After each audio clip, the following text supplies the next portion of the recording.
Welcome to all the aspirants. நாம இன்னைக்கு 19 November current அஃபேர்ஸை பார்க்க போறோம். நேற்றுக்கான ஜிகே கொஸ்டின் பார்த்துடலாம். எந்த மாநிலத்தின் நடனம் சுவா மற்றும் வேதமதி சத்தீஸ்கர். பராவ் மற்றும் டாங்கா எந்த மாநிலத்தின் நடனம் ஜார்க்கண்ட். ரிகம்பத்தா மற்றும் போப்பீர் எந்த மாநிலத்தின் நடனம் அருணாச்சல் பிரதேஷ். நுப்பா மற்றும் ஜபுல் எந்த மாநிலத்தின் நடனம் மணிப்பூர். எஸ் சுப்புலட்சுமி சிதம்பரம் சுப்பிரமணியம் 1998ஆம் ஆண்டு பாரத ரத்னா விருது வாங்கியிருக்காங்க. பசவண்ணா வசன சாகித்யம் சொல்லக்கூடிய புத்தகத்தை எழுதியிருக்காங்க. பசவண்ணாவை பக்தி மந்தாரின்னு சொல்லுவாங்க. Directive principal of state policy, குடியரசுத் தலைவரால் ராஜ்யசபா உறுப்பினர்களை நியமனம் செய்தல் அப்படிங்கிற விஷயத்த அயர்லாந்து நாட்டுல இருந்து நம்ம எடுத்துக்கிட்டோம். 6வது ஐந்தாண்டு திட்டம் 1980ல இருந்து 85 வரைக்கும் நிலுவையில் இருந்துச்சு. 6வது ஐந்தாண்டு திட்டத்துடைய நோக்கம் 5.2%. ஆனா நம்ம கிடைச்சது 5.7.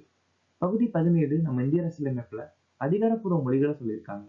பகாரியா கழகம் 1778ல ராஜா ஜெகநாத் தலைமையில நடந்துச்சு. பஞ்சாப்ல கொண்டாடக்கூடிய பண்டிகை முக்சார் கண்காட்சி சச்சின் காலகேந்திரா நிறுத்திய சங்கீத சம்மேளன். சிடி ரோம கண்டுபிடிச்சவர் James Wessel. PM Jan Vikas Karyakram சிறுபான்மை அமைச்சகம் 2018ஆம் ஆண்டு அறிமுகப்படுத்தியிருக்காங்க. ராஷ்டிரிய கிராம் ஸ்வராஜ் அபியான் பஞ்சாயத்து அமைச்சகம் 2018. சௌபாகிய யோஜனா மின்சார அமைச்சகம் 2017. பிரதம மந்திரி மாத்ருவதா வந்தன யோஜனா மகளிர் அமைச்சகம் 2017. பிரதம மந்திரி உஜ்வாலா யோஜனா பெட்ரோலிய அமைச்சகம் 2016. ஸ்டாண்ட் அப் இந்தியா நிதி மற்றும் சமூக நீதி அமைச்சகம் 2016.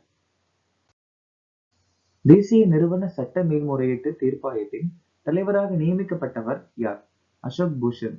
2025ஆம் ஆண்டு கார்ப்பரேட் ஆளுகைக்கான தங்கமயில் விருதை வென்ற அமைப்பு எது? Heritage foods limited. ராஜதந்திர ஒத்துழைப்பை அதிகரிக்க இந்தியா எந்த நாட்டுடன் ஒப்பந்தத்தில் கையெழுத்திட்டது? எக்வெடர். இந்தியா எந்த நாட்டுடன் கூட்டு ராணுவ பயிற்சி நடத்தியது? மித்ரசக்தி இலங்கை. 6G AI மற்றும் தொலைத்தொடர்பு தரப்படுத்துதல் ஒத்துழைக்க தொலைத்தொடர்பு பொறியியல் மையத்துடன் எந்த IIT ஒப்பந்தத்தில் கையெழுத்திட்டது? IIT பாம்பே. கத்தாரில் நடைபெற்ற 2வது உலக சமூக மேம்பாட்டு உச்சி மாநாட்டில் இந்திய பிரதிநிதிகளை வழிநடத்தியவர் யார்? மான்சுக் மாண்டவியா. இந்தியாவின் எந்த பகுதியில் லைகோடன் இரவினி என்ற புதிய பாம்பு இனம் சமீபத்தில் கண்டுபிடிக்கப்பட்டது? Great Nicobar island. மணிப்பூர்ல காரா நாம்பிஷன்ஸ் சொல்லக்கூடிய மீன் வகை கண்டுபிடிச்சிருக்காங்க. மேற்கு தொடர்ச்சி மலைகள்ல ஒபிசாரி எக்விடேட்டர் சொல்லக்கூடிய காஃபி தாவர இனம். மேற்கு வங்காளத்துல மெசோலினிக்ஸ் மனாபிட்டான்னு சொல்லக்கூடிய குளவி இனம். ஒடிசால சூடோரோம்பஸ் மகாடென்சஸ் சொல்லக்கூடிய மீன் இனம். கர்நாடகால பிலியா மலனன்னு சொல்லக்கூடிய குதிக்கும் சிலந்தி இனம். இன்டர்போல் மிக உயர்ந்த பதக்கத்தை யார் பெற்றார்? ஷாயிக் ரஷீத் பின் அப்துல்லா காலிஃபா.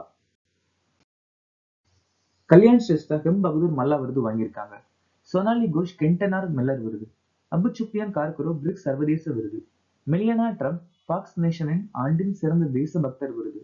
குருதேவ் ஸ்ரீ ரவிசங்கர் அமைதி மற்றும் பாதுகாப்பிற்கான உலக தலைவர் விருது. ஓமன் ட்ரோன் அமெரிக்காவும் எந்த நாடும் இணைந்து உருவாக்கியது? இந்த ட்ரோனை அமெரிக்க நாடும் ஐக்கிய அரபு எமிரேட்ஸ் சேர்ந்து உருவாக்கியிருக்காங்க. துருக்கி நாடு சொங்கர் ட்ரோன் உருவாக்கியிருக்காங்க. இஸ்ரேல் ராம்பேஜ் ஏவுகணை. உக்ரைன் பிளமிகோ குரூஸ் ஏவுகணை சப்சன் ஏவுகணை. அமெரிக்கா ஹெல் ஃபயர். வடகொரியா ஹவுசோங் அணு ஏவுகணை 2.0. தென்கொரியா ஹுன்மோ 5 பிளாஸ்டிக் ஏவுகணை. சென்டினல் 6B என்பது எந்த நிறுவனங்களின் கூட்டு பணியாகும்? நாசா, யூரோப்பியன் ஸ்பேஸ் ஏஜென்சி, அப்புறம் NOAAன்னு சொல்லக்கூடிய அமைப்பு. இது எதுக்காக இந்த மிஷனை அறிமுகப்படுத்தியிருக்காங்க அப்படின்னா, கடல் மட்டம் எவ்வளவு உயருது அதை தெரிஞ்சுக்கிறத அறிமுகப்படுத்தியிருக்காங்க. இது 2020ல அறிமுகப்படுத்தியிருக்காங்க. இந்த சென்டினல் பின்னு சொல்லக்கூடிய அமைப்பு ஒரு மிஷன். இஸ்ரோ யூரோப்பிய யூனியனுடைய ப்ரோபா 3 சேட்டலைட்டை விண்ணில் ஏவியிருக்காங்க. ஸ்பேஸ் எக்ஸ் நிறுவனம் இந்தியாவுடைய தொலைத்தொடர்பு சேட்டலைட் GSAT-20 லான்ச் பண்ணியிருக்காங்க. நாசாவும் இத்தாலியன் ஸ்பேஸ் ஏஜென்சி நிறுவனம் IXPன்னு சொல்லக்கூடிய மிஷனை அறிமுகப்படுத்தியிருக்காங்க. இஸ்ரேல் நாட்டுடைய ரொம்ப முக்கியமான தொலைத்தொடர்பு சேட்டலைட் ட்ரோன் 1. கிராமப்புற தொழில்நுட்ப செயல்குழு ரூட்டாய் 2.0 என்பது எந்த அமைப்பின் முன்முயற்சி? Office of the principal scientific adviser. இந்த ஒரு முன்முயற்சி 2004 அறிமுகப்படுத்தியிருக்காங்க. சுற்றுச்சூழல் வனத்துறை அமைச்சகம் மிஸ்டி முயற்சி அறிமுகப்படுத்தியிருக்காங்க. அறிவியல் மற்றும் தொழில்நுட்ப அமைச்சகம் வைஷ்ணிக் பாரதிய வைகானிக் அதாவது வைபவ் ஃபெலோஷிப் முயற்சி. சமீபத்தில் செக்கரட் கீல்பேக் அதாவது ஆசிய நீர் பாம்பு இனத்தில் ஆல்பினிசத்தின் முதல் வழக்கு எந்த இந்திய மாநிலத்தில் கண்டறியப்பட்டது? அசாம். ஒண்ணும் இல்ல, இந்த செக்கரேட் கீல்பேக் அப்படிங்கிறது ஆசிய நீர் பாம்பு. இந்த பாம்புக்கு ஆல்பினிசம் நோய் இருக்குன்னு சொல்லிட்டு அசாம் மாநிலத்துல கண்டுபிடிச்சிருக்காங்க. திருநங்கை சமூகத்திற்கு ஓபிசி அந்தஸ்து அறிவிக்கப்பட்ட மாநிலம் அசாம். ஹிமந்த பிஸ்வா சர்மா சோன்பூர்ல இந்தியாவின் முதல் ஆக்வாடெக் பூங்காவை திறந்து வச்சிருக்காங்க. அசாம் மாநிலம் சிஎம் பிளைட் திட்டத்தை அறிமுகப்படுத்தியிருக்காங்க.